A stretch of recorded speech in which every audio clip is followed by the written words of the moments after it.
Welcome. I'm afraid Tony Heller's at it again. He is claiming that NASA's data is unreliable, and to do so he abuses a whole bunch of graphs. So let's take a look at what he's been doing. He put up a video last month entitled "Is the Global Temperature Record Credible?" The link to that video is here at the top of the page, and he starts off by showing us this graph, which is a comparison of 4 different models of the global temperature anomaly over the last 130 years.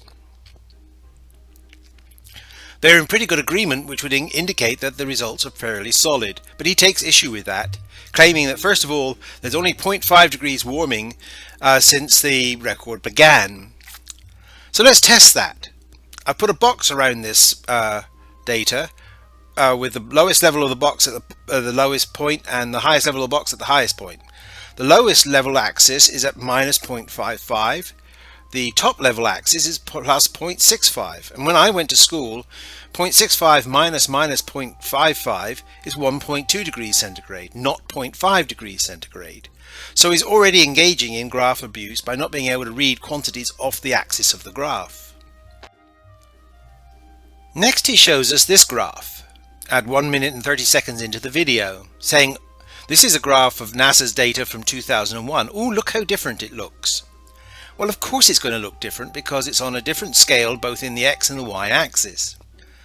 So we're going to test just really how different it is by scaling it properly, unlike the way he does in his video.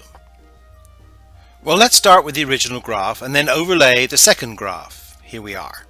Now, to overlay these properly, we need some reference points. So we'll take the minus 0.6 part of the y-axis and mark that there, and the plus 0.6 part of the y-axis and mark that there. And we also have a reference point at the starting point of this graph, which is 1880.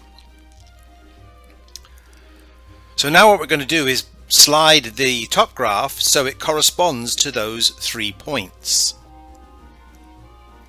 So that's what it looks like when we've done that, but now we need a new reference point to set the scale for the x-axis. So we'll choose year 2000, which is over here on the right, and then we're going to stretch the top graph so the 2000 marker on that graph corresponds to the blue arrow. And that's what it looks like when you've done that, but unfortunately now we can't see the graph that lies below, and through the magic of PowerPoint we can make that top graph transparent. Now remember, we're looking at the NASA data here, which is red in the lower graph and is black points in the top graph. So that's what we're trying to compare there. And voila! Now you can see the original curve below with the 2001 curve above. So we're comparing the black dots on here with the red curve from the original plot.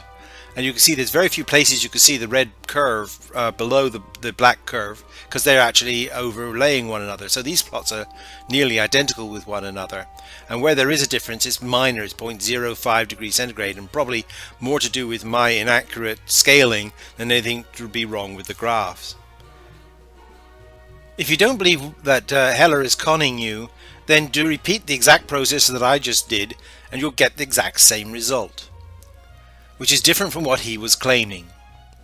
So until next time, goodbye.